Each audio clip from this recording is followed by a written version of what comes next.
Happy snow day! As many of you know, class has been canceled due to inclement weather, which means snow. I'm not able to get out of my house, and you're probably not able to leave yours either. So instead of coming to school, I've created an alternative assignment for February 6, 2017. You should always check Canvas when class is canceled for details about alternative assignments. Today's assignment includes watching the following video about naming covalent compounds, and then completing 2 assignments having to do with naming covalent compounds. These assignments are due at the beginning of our next class period. In addition to the 2 assignments from today's video, you should also turn in the Lab 4 handout at the beginning of our next class session. As we know, there are 2 types of compounds, ionic compounds and covalent compounds. When we name ionic compounds, all we do is name the cation, then name the anion. Since covalent compounds are not made of ions, we need to indicate how many of each element there are with prefixes. So the general rules for naming covalent compounds includes writing a prefix for the number of the first element, then writing a prefix for the number of the second element. Covalent compounds, as you can probably recall, are formed between 2 nonmetals, as opposed to ionic compounds, which are formed between a metal and a nonmetal, or a cation and an anion.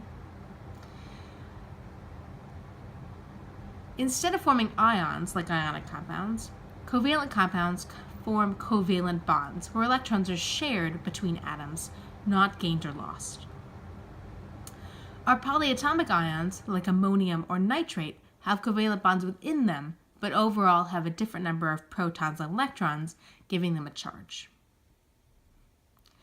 Our nonmetallic diatomic elements, like the halogens and oxygen and nitrogen, also have covalent bonds within them. If we want to look at the way that a covalent bond is formed, we can look at a simple hydrogen molecule. When 2 atoms of hydrogen get close enough together, the protons or nucleus of one atom attract the electrons from the other atom.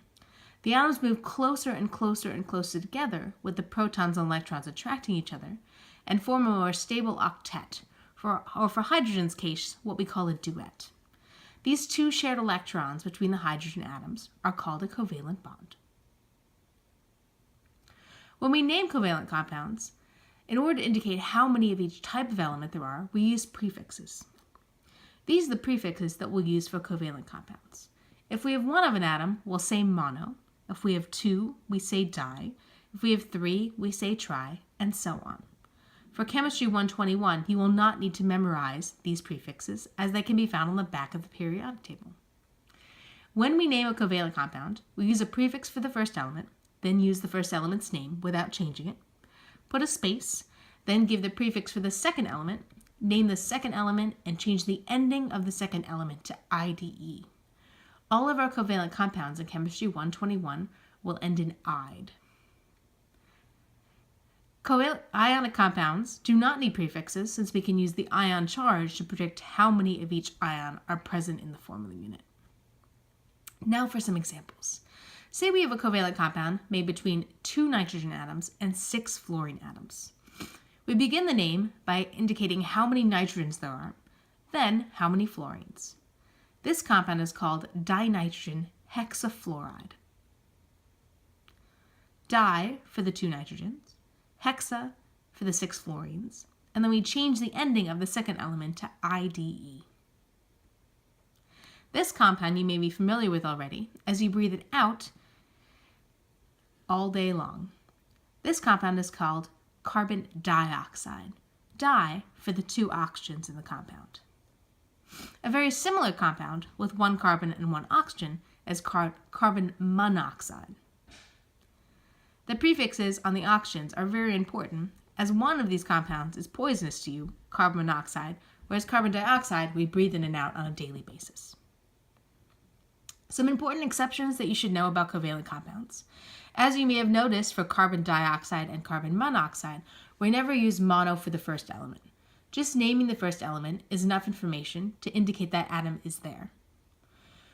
Some prefixes, the ones ending in O and A, like mono and tetra, if we pair them with oxygen, we don't include that last letter of the prefix.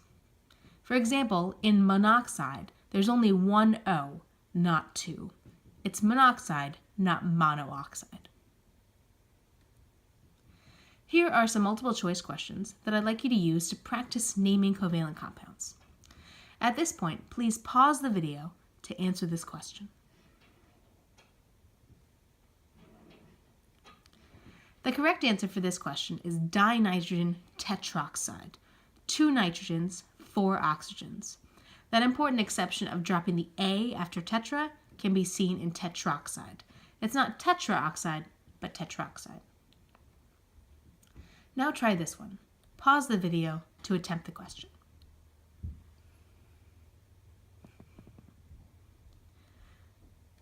For this question, many students may answer number 1, disilver sulfide, but it's important to remember that there are different naming rules for ionic compounds versus covalent compounds. Since silver is a metal, this compound is ionic, and when we name an ionic compound, we name the cation of silver and the anion of sulfide. Now that we know how to name 2 different types of compounds, first identify what type of compound it is, then name it.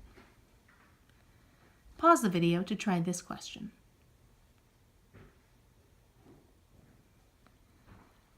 The correct name for this compound is dichlorine monoxide. 2 chlorines, 1 oxygen. Pause the video to try this question.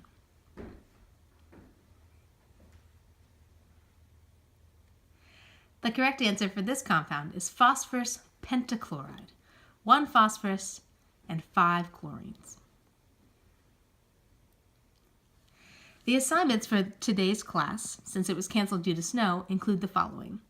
Go to Canvas and locate the covalent nomenclature activity found in the Unit 2 module. This activity should be used to practice naming and writing formulas for covalent compounds. Second, complete the nomenclature graphic organizer to help you review the major differences between naming ionic compounds and covalent compounds.